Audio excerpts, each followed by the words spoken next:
자, 복음으로 살아가는 자라는 주제로 같이 말씀을 보기를 원합니다. 그 데니얼 투더란 그 영국인 저널리스트라는 사람이 있는데요. 이 사람이 오랫동안 우리 대한민국에 거주하면서 우리 한국의 그 경제 성장과 또 여러 가지 면들을, 사회 곳곳의 면들을 이렇게 냉철하게 살피면서 그가 쓴 책이 있었습니다. 뭔 책인가? 이 제목이 이런 제목이에요. 기적을 이룬 나라, 기쁨을 이룬 나라라는 그런 책 제목을 썼습니다. 엄청난 경제적 성장을 이루고 또 기적 같은 그 불가능한 일들을 이루어가는 세계 최고의 어떤 소프트웨어의 어떤 그런 모습을 가지고 살아가는 어떤 한국, 그리고 물질적인 어떤 풍요를 누리고 안정을 누리는 이 대한민국. 그러나 한편에는 그런 물질적인 안정을 누리고 경제적 성장을 이루었지만 그러나 사람들의 마음속에 그런 어떤 만족감이 없더라는 겁니다. 여러분 조사해 보니까요, OECD 어떤 국가 중에서 이 만족감이 최하위에 머무르는 나라가 우리 대한민국이에요. 엄청난 불가능한 기적 같은 경제성을 이루었지만 그러나 그들의 마음속에 만족함이 없어요. 그래서 기쁨을 잃어버렸습니다. 어느 순간 모든 어떤 그런 기쁨을 잃어가는 그들의 모습을 보면서 이 투더란 분이 왜 우리 대한민국 사람들의 마음속에 만족함과 기쁨이 없을까? 그래서 사회 구조적인 전반을 이렇게 한번 연구하게 됩니다. 그래서 이런 얘기를 하게 됩니다.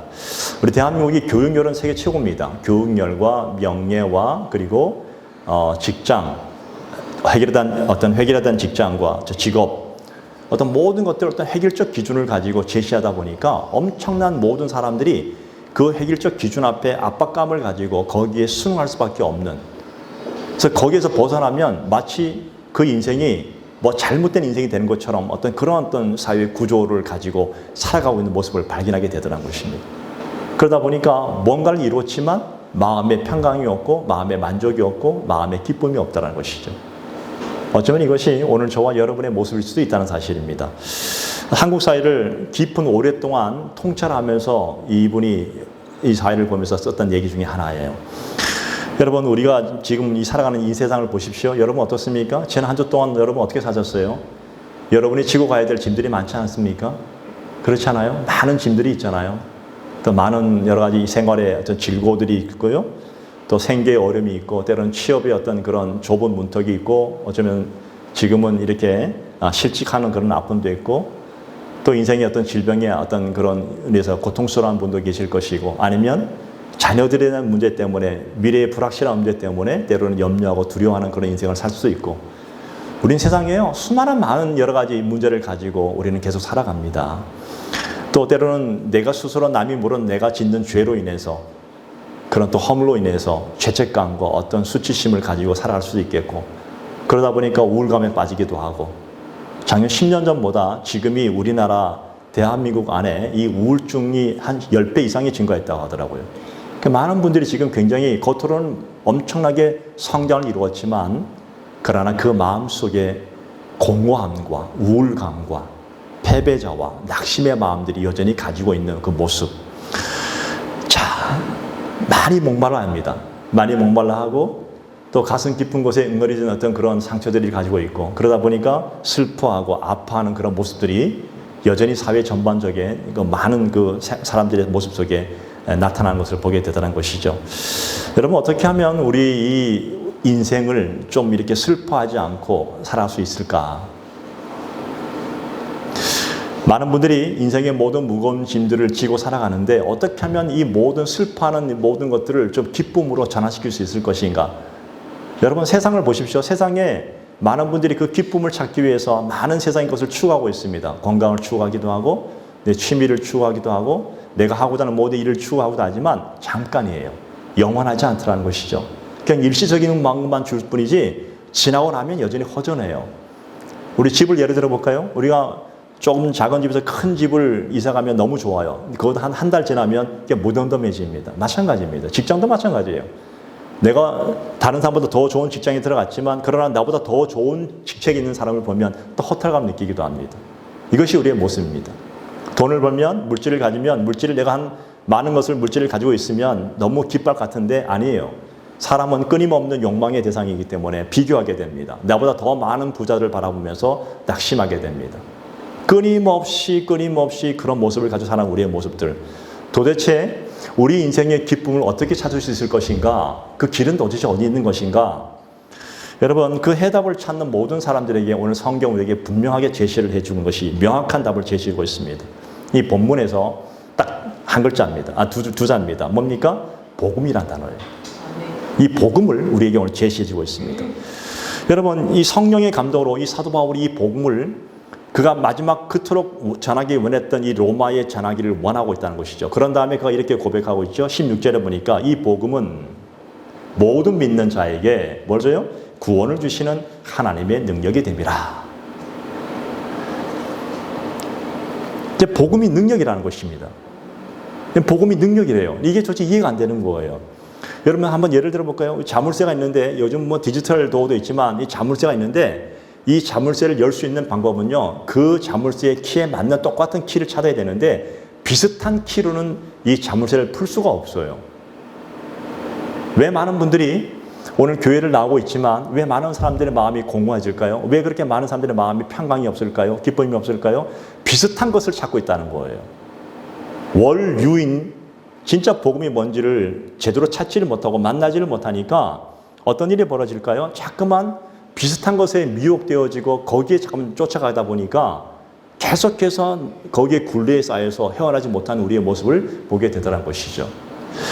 자, 그러다 보니까 오래전부터 이 기독교계에요. 심심치 않게 나오는 말들이 뭔지 아십니까? 복음은 더 이상 우리의 삶을 변화시킬 수 없을 거야 라는 그런 이상한 말도 나오기 시작했습니다. 왜 그런 말이 나왔을까요?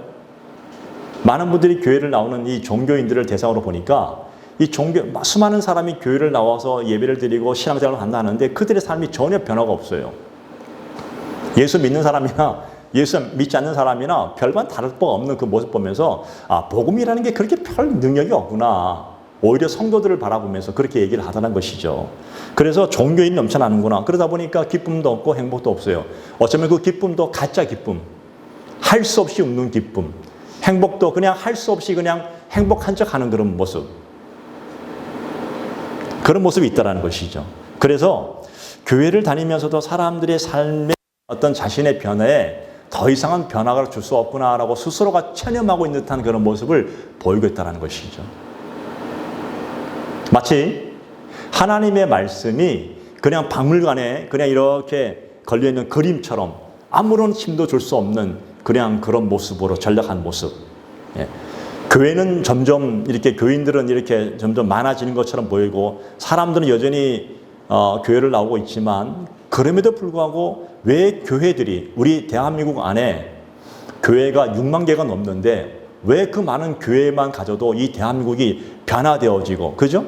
그래 점점 더 추해지고 있어요. 더 더러워지고 예를 들어서 더 탐욕스러워지고 사건 더 많이 일어나고 아무런 영향을 줄 수 없는 그런 모습 때문에 많은 분들이 더 이상 교회의 복음은 영향을 줄 수 없겠구나라고 그렇게 얘기하기도 합니다. 여러분 그러다 보니까 키르케고르라는 사람은요 이렇게 말을 했습니다. 주님은 물로 포도주를 만드셨지만 오늘날 교인들은 성도들은 이 포도주를 물로 만들어 버렸대요. 더 이상 능력이 없다는 거예요. 여러분 하나님의 말씀이 능력이 없습니까? 하나님이 말씀하시는 복음의 능력이 없을까요? 오늘 성경 분명히 말하고 있지 않습니까? 복음은 하나님의 능력이 됨이라. 분명히 진리는 말씀하고 있는데 그걸 받아들이는 우리의 모습이 뭔가 잘못되지 않았을까요? 비슷한 것을 혹시 바라고 있지는 않습니까? 그러다 보니까 가짜는 진짜가 아니잖아요. 그렇지 않습니까? 진짜는 진짜여야 되는데 진짜가 이게 사라져버리고 가짜가 진짜로 판치는 그런 세상. 그래서 이 복음의 능력을 다시 회복하려면 오늘 성경은 믿음에 이르는 복음의 비밀을 깨달아야 된다고 말하고 있는 거예요. 자, 오늘 복음은 하나님의 능력이다 말하는데 이 도대체 능력이 뭘까요? 능력은요, 헬라어 원어 그대로 보면 드나미스예요. 드나미스는 이게 다이너마이트, 그러니까 드나미스에서 다이너마이트가 파생된 단어예요. 여러분 다이너마이트 아시죠? 길쭉한 거. 별 볼품 없잖아요. 그죠? 이 다이너마이트를 제가 언젠가 본 일이 있었거든요. 바위를 깨려고요. 바위에 구멍을 내고 그 구멍 속에다 다이너마이트를 집어넣더라고요. 그리고 불을 붙이면요. 어떤 일이 벌어질까요? 거대한 바위가 쪼개지는 거예요. 강력한 힘이 있어요. 폭발한다는 것이에요. 그러니까 꿈쩍도 하지 않던 바위가 쪼개지는 것. 복음이 그런 것이라는 거예요. 복음은 성령의 불이 딱 붙는 순간부터 엄청난 힘이 팡 터져 나오는데 그런데도 불구하고 왜 우리에겐 힘이 없을까? 그럼 성경은 뭐라 말합니까? 무엇을 이루는 파워입니까? 무엇을 이루어주는 힘입니까?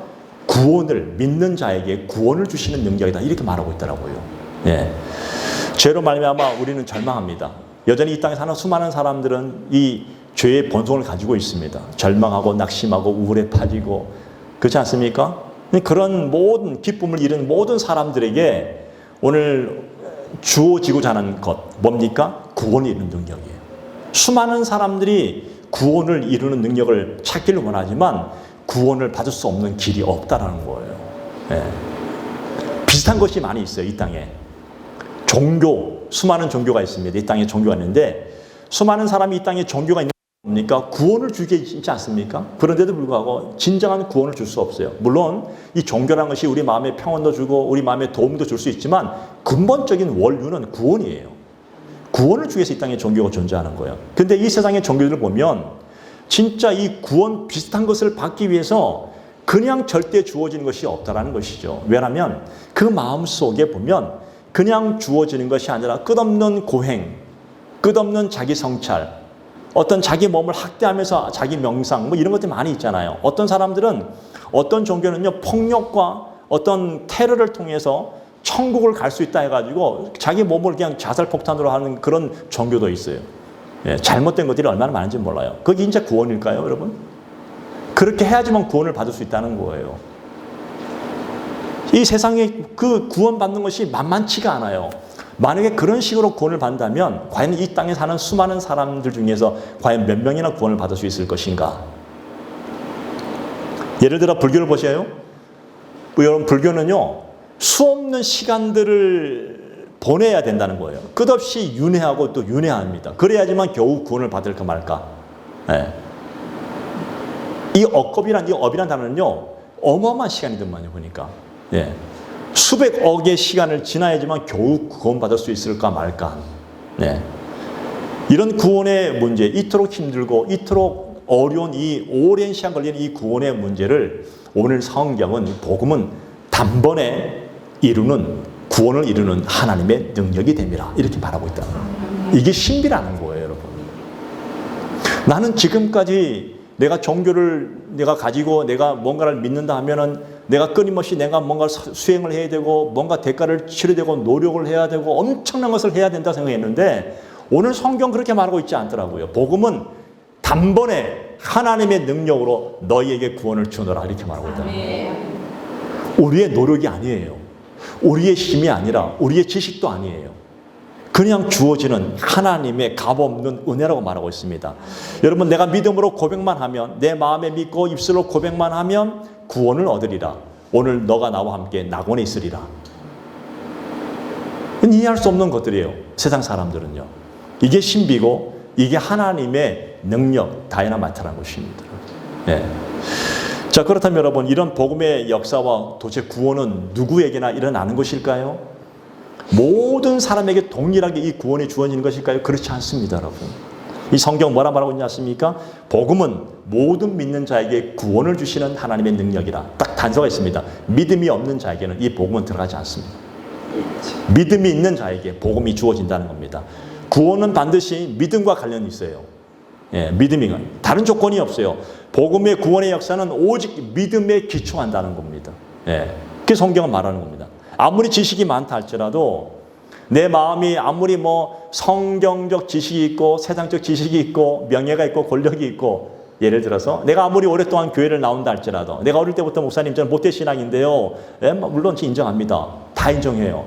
오랫동안 교회를 나온다 할지라도 성경에서 말씀하시는 구원의 조건 딱 하나입니다. 믿음으로입니다. 믿음으로 구원을 받으라는 것입니다.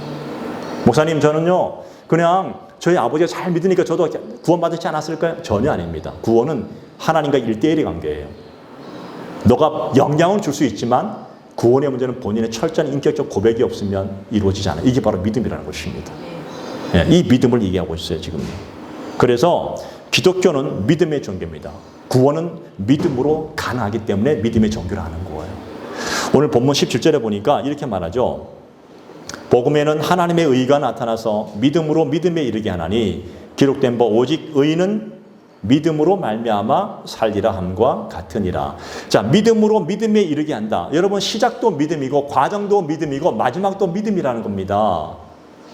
믿음이 없으면 어떤 것도 시작할 수 없다는 것입니다. 근데 우리가 신앙생활은 어떻게 한다고요? 잘 들으세요. 신앙생활은 오직 믿음으로 하는 거예요. 사람 보는 거 아니에요. 환경 보는 거 아니에요. 세상 바라보는 거 아니에요. 오직 믿음으로 하는 거예요.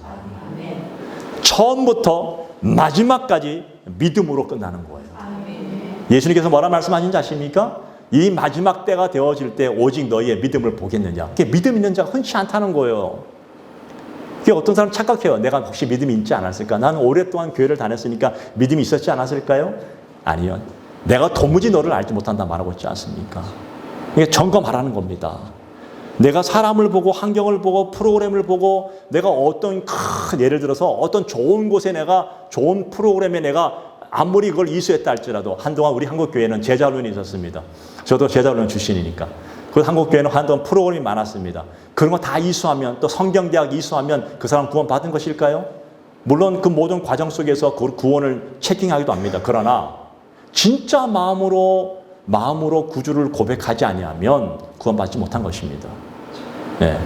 시작도 믿음이고 과정도 믿음이고 마지막도 믿음입니다.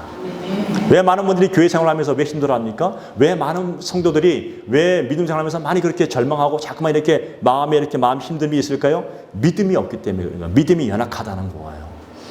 오직 믿음으로 모든 것을 하나님을 바라보는 믿음에 초점을 두고 살아가면 우리는 얼마든지 극복할 수 있지 않겠습니까? 복음, 여러분, 그 복음이 뭐예요? 그토록 지금 사도 바울이 성령의 감동으로 이 복음을 얘기하고 있는데 이 복음이 뭡니까? 로마서 1장 2절에 보면 이렇게 나와 있습니다. 이 복음은 하나님이 선지자들을 통하여 그의 아들에 관하여 성경에 미리 약속하신 것이라. 예. 복음은 누구라고요? 하나님의 아들. 그분이 누구십니까? 예수 그리스도이십니다. 예수님에 관한 거예요. 제가 누누이 말씀드리지만 성경은 창세기부터 요한계시록까지 예수 그리스도에 초점을 두고 있다는 것입니다. 마지막도 예수님이십니다. 처음 시작도 예수님이십니다. 모든 곳곳에 이 성경은 예수 그리스도를 드러내서 그분을 길이요 진리요 생명으로 소개하고 있다는 것입니다. 예. 복음은 하나님의 아들 예수님. 그래서 성경에요. 사도행전에 보면 빌립 집사가 에디오피아 내시를 만났을 때 성령이 사마리아에서 지금 열심히 구원하고 있었던 빌립 집사를 딱 강권적으로 넌 광야로 가라. 광야는 사람이 없잖아요. 그냥 가라니까 순종해 갔더니까 에디오피아 내시가 예루살렘에 들렀다가 자기 고향으로 돌아가다가 딱 만나게 된 거예요. 그런데 에디오피아에서 뭘 보고 있어요. 근데 그게 뭐니까 이게 뭐 구약 그런 비슷한 그 성경을 읽고 있는 거예요. 도무지 이해가 안 되는 거예요. 그때 이 빌립 집사가 이 성경을 풀으면서 이렇게 말합니다. 이 글에서 시작하여 예수를 가르쳐 복음을 전하니. 그러니까 예수와 복음은 하나예요. 떨어질 수가 없는 거예요. 하나예요, 하나. 그래서 내가 복음을 부끄러워하지 아니하노니 이 말씀을 하실 때는요. 이 말은 이렇게 말하면 됩니다. 나는 예수님을 부끄러워하지 아니하노니. 할렐루야. 아멘. 여러분 예수님 부끄러워하지 않으시죠?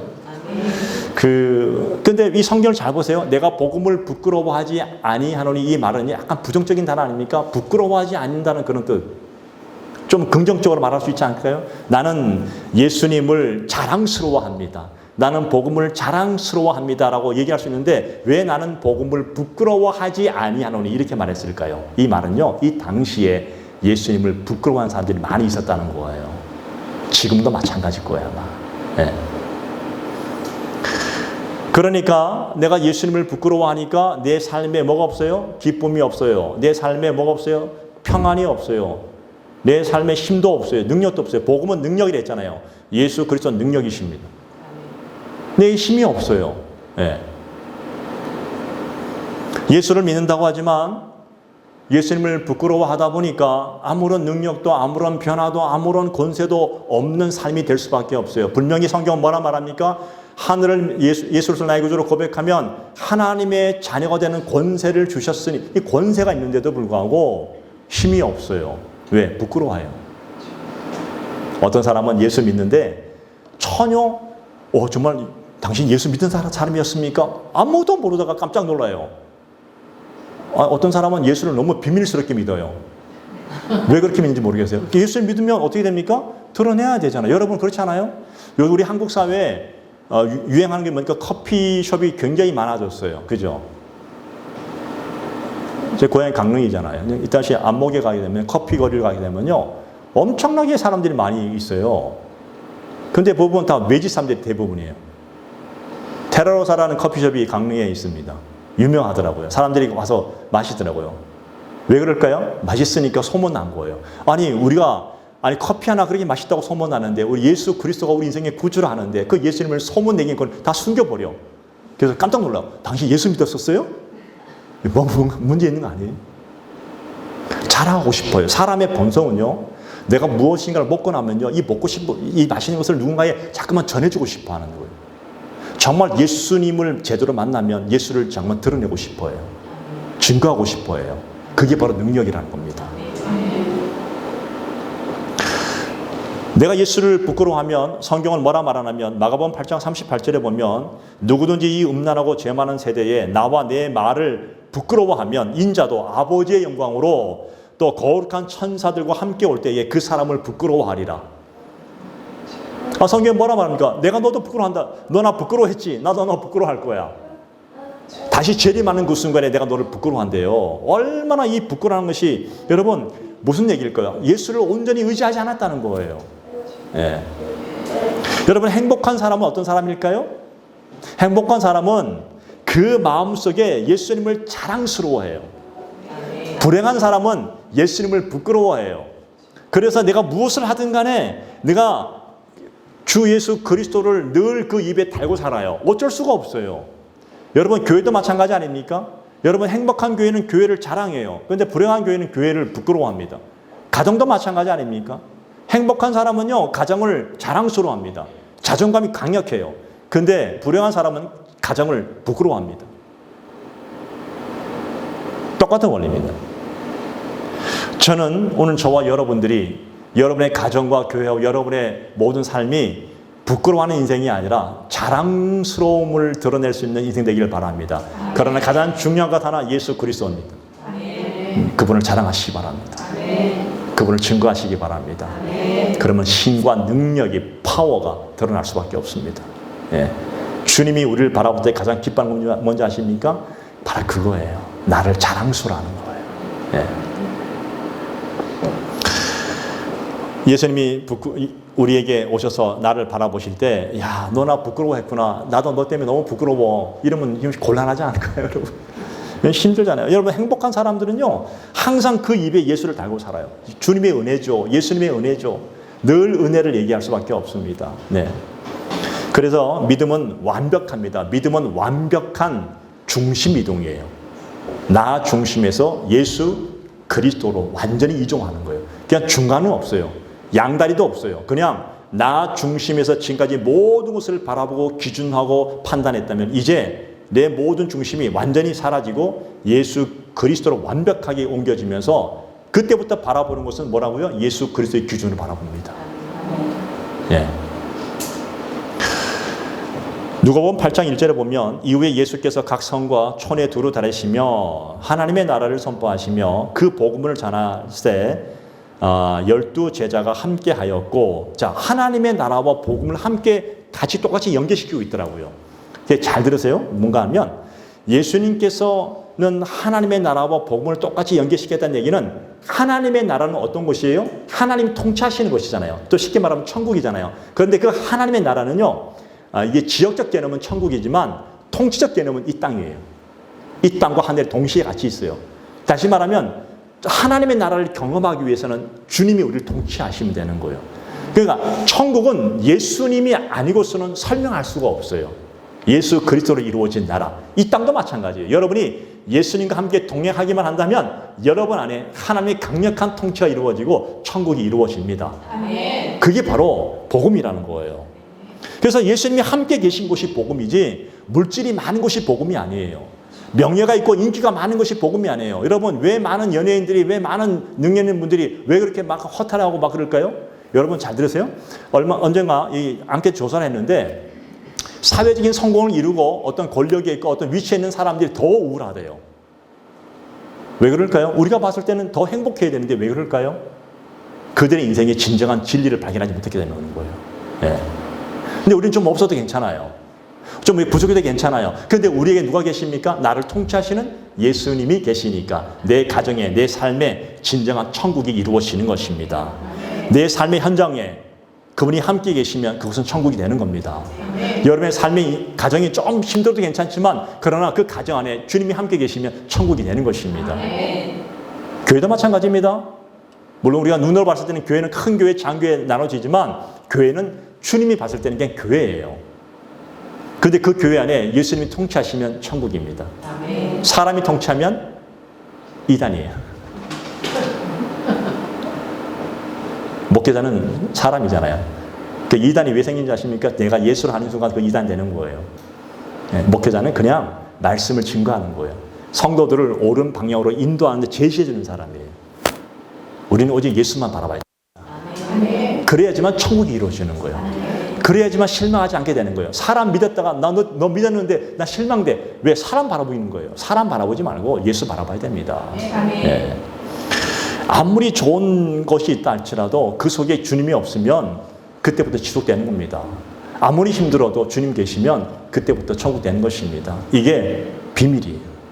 네. 예수를 믿기만 하면 천국이 이루어지는데 이렇게 말씀하고 계시지 않습니까? 주 예수를 믿으라 그러면 너와 내 집이 구원을 받으리라. 약속의 말씀입니다. 예수님은 내 삶의 해답이시고 내 삶의 길이십니다. 내 삶의 생명이십니다. 영원한 생명 주시는 분이십니다. 내 삶이 막혔습니다. 예수의 이름으로 풀어야 됩니다.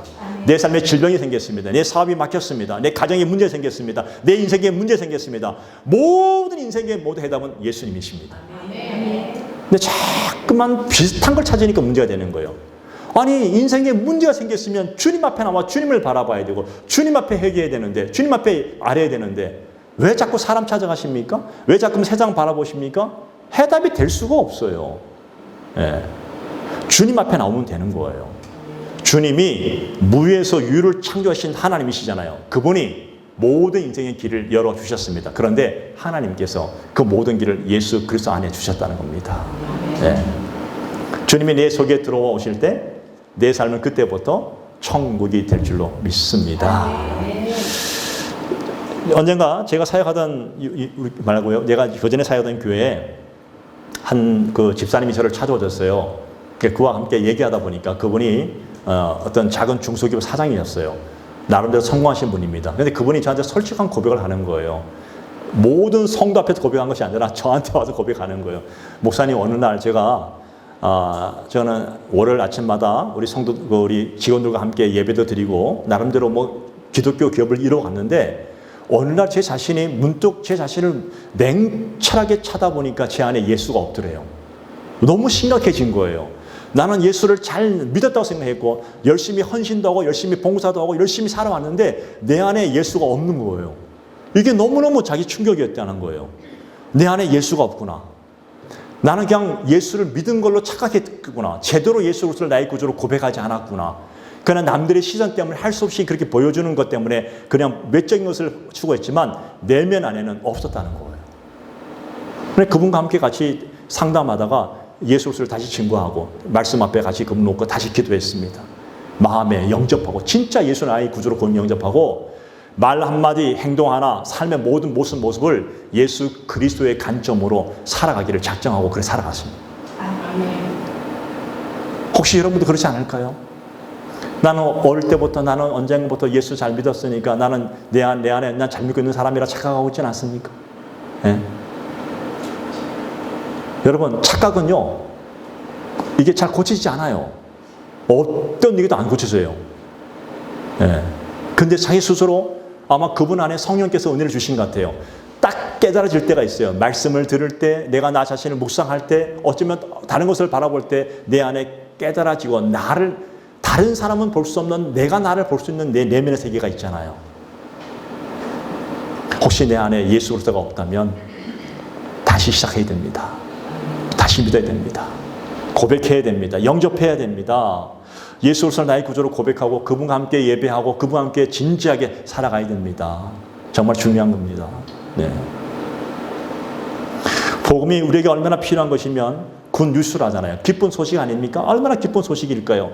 예수를 영접하면 딱 특징이 하나 나타나요. 그게 뭔가 하면 기뻐하는 삶이 될 수밖에 없어요. 복음이 없으면 우울한 삶이 될 수밖에 없습니다. 진짜 예수를 나의 구주로 고백하는 순간부터 그 주님이 내 안에서 성령의 큰 능력으로 나에게 뭐요? 데모크레이션. 계속 이렇게 데모하게 하세요. 기쁨이 충만하게 하세요. 예수로. 네. 남들이 바라보면 좀 바보 아니야? 이렇게 얘기할 수 있습니다. 아니 인생은 너무 힘들고 어려운데 왜 그렇게 기뻐하니 너? 방법이 하나밖에 없어요. 예수님 때문입니다. 이거는 설명할 수 없는 신비예요. 이건 자기 개인이 스스로 경험할 수 있는 것들이에요. 예. 전 여러분들이 혹시 여러분 안에 예수님이 계신지 예수님이 아니 계신지 긴가민가 하시다면 겸허하게 예수를 영접하시기 바랍니다. 믿으시기 바랍니다. 긴가민가 하면 없는 거예요. 예. 복음은 확실합니다. 여러분이 남편 관계 살아가는데 저 남편이 내 남편인지 아닌지 긴가민가 할 때가 있어 없어요? 절대 그러지 않을 것 같아. 왼수 같은 남편이 할지라도 남편이고 안 그래요 여러분? 남편이지 남편이 긴가민가 하면 이건 아니잖아요. 아니 여러분이 예수를 나의 구주로 고백하고 살아가는데 저 예수님이 나의 구주로가 맞는가 아닌가 이 긴가민가 하면 이건 안 믿는 거예요. 확실하게 여러분의 구주가 되건 신랑 되신 주님이 되어야 됩니다. 네. 그럼 그분의 영향 받는 거예요. 여러분 이게 바로 불신이라는 겁니다. 여러분 불신은요 무서운데 이 불신보다 더 무서운 게 뭔지 아십니까? 어정쩡해요. 긴가민가예요. 실제로 미국에 남북전쟁 날 시대 한 병사가 꾀를 냈어요. 이 남북전쟁에 이 노예전쟁이잖아요. 남군과 북군이잖아요. 같이 싸우는데 내가 어떻게 하면 이 전쟁에 살아남을 수 있을 것인가? 고민하다가 밑에는 남군 바지 위에는 북군 옷 이래 입었어요. 그러면 잡히면 나는 남군이라 얘기하고 잡히면 나는 북군이라 얘기하는데 신기하게도 북군이 있잖아요. 그 밑에 남군 바지 보고 막 싸워버리고 남군은 위에 북군 옷 보고 위에 싸워버리고 그냥 죽었어요. 그냥 어정쩡하게 살다가. 여러분 믿음 정말 아무 허무하지 않습니까? 예수 그리스도를 나의 구주로 수십 년을 믿었는데 너는 끝이라 하면 이거 얼마나 심각한 문제일까요? 잘 믿어야 됩니다. 제대로 믿어야 됩니다. 제대로.